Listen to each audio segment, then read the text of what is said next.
I don't know. Can you see the financial Yep, thank you, Lance. Okay, so this is our website. This is fep.org.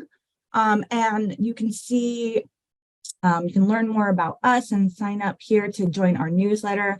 But we have this resources tab here and our activities and games for students. It's going to be right here up on our first accordion.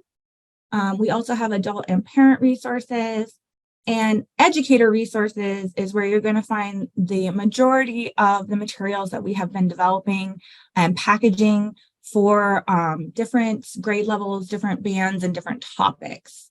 So we're really excited to have this up and running now. Again, that financial education, oh no, I'm sorry, never mind. The financial education and math PDF that you will be receiving is here on the website as well. We also have packages for social emotional learning in the K-5 space and special populations for K-12. Those are previous webinars that we have done during this summer series. So, all right. And are we back to the website? Awesome. Thank you so much.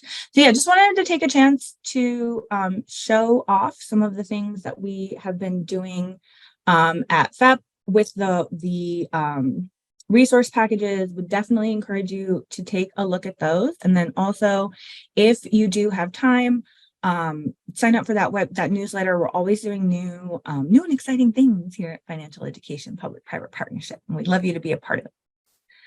So, oops, I clicked on a different thing here. Apologize. Let me get this back. One moment. Okay, here we go. So the next part, I'm going to talk about small group strategies, just different things that, different strategies that I have used and integrated into my classroom. But I recognize I've also been sitting and talking for almost an hour here. So I wanted to give people an opportunity to take a short break if they wanted one. If you want to kind of jump into the chat and just let me know, do you want a 3 or 4 minute break to use the bathroom or grab something to drink? Or would you like to just keep rolling and perhaps have some time to explore our resources afterwards? I'm getting rolling motions.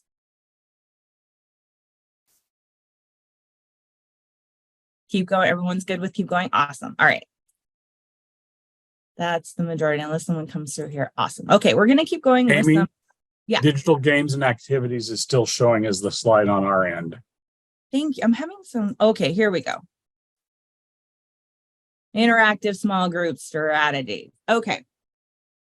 So I'm going to talk about a few of my favorite ways to build math into personal finance and just kind of expand it in different ways.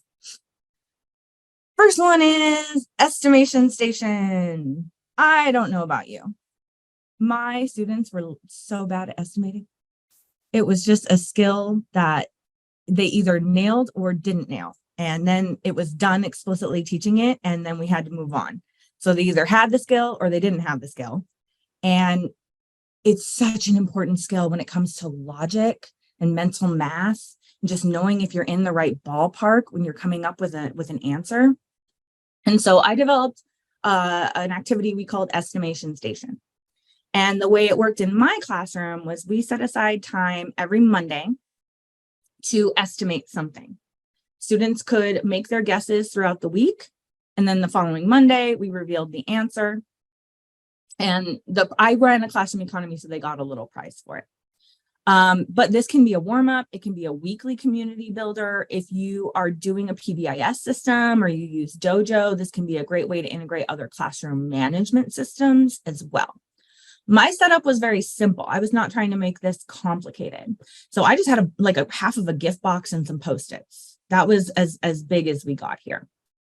I think with younger kids, there's a great opportunity to kind of stretch it out and make them think about their prediction before they make it, look at it for a couple of days in a row before they actually commit to a decision. But I got to tell you, it's also hilarious because some of the things, their concepts of numbers sometimes is so broad. And this is just a great way to really help them fill in some blanks on not only like spatial reasoning, but just overall knowledge. So what are some things they can estimate? Prices, costs, totals with that mental math. This is like a variation on a number talk, just like a really specific one, I think. Taxes, percentages of taxes. You do not have to be able to calculate them to estimate them. Weight, different conversions, dimensions, again, spatial perception. So maybe that's not, specifically personal finance, but it's still so important. So I'm going to kind of tell you, the inspiration was The Price is Right. That's why I have The Price is Right image up there, if you remember this game. I loved classic Price is Right. You weren't staying home from school unless you were watching The Price is Right. That was what I remember. So that was the original, like, where this game really came from. So here's some specific ideas for you. Easiest one would be the price of an item, right? It can be a food from the grocery store, something from, the dollars, not the dollar spot, because that's an easy one. An item from your grocery visit, an item from your house, anything, right? You can estimate to the whole dollar, tenth, quarter, right to the hundredth place value if you want. On the reverse side of it, it can be really interesting to bring something in and be like, how much would you pay for this? Before you reveal the actual value, and then talk about discussing. Another way to extend this, if you have time, is to have them estimate and then have the students put themselves in order, like a stand in a line in order from the smallest to the largest estimate. That is a communication. Obviously, then they are working that problem out in themselves and practicing their ordering as well.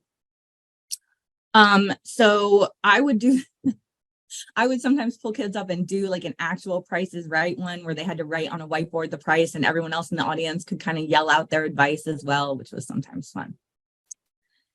The next one is actually what we started with, the height of the wall. Let me tell you, 9 feet is a hard amount. We were 9 feet. It was a hard amount for these kids to conceptualize. And this was 7th graders, but I would love to do this. I think we did it with yardsticks. I think it would be totally possible to do it with just rulers, obviously. But you put them in groups, and I gave them the yardsticks, and I had them examine them and look at them, measure them, and then take them back. And then I would challenge them to measure or mark that same amount as closely as they could. We used tape. You could use string, you could use butcher paper and just make a line, and then we would measure and compare.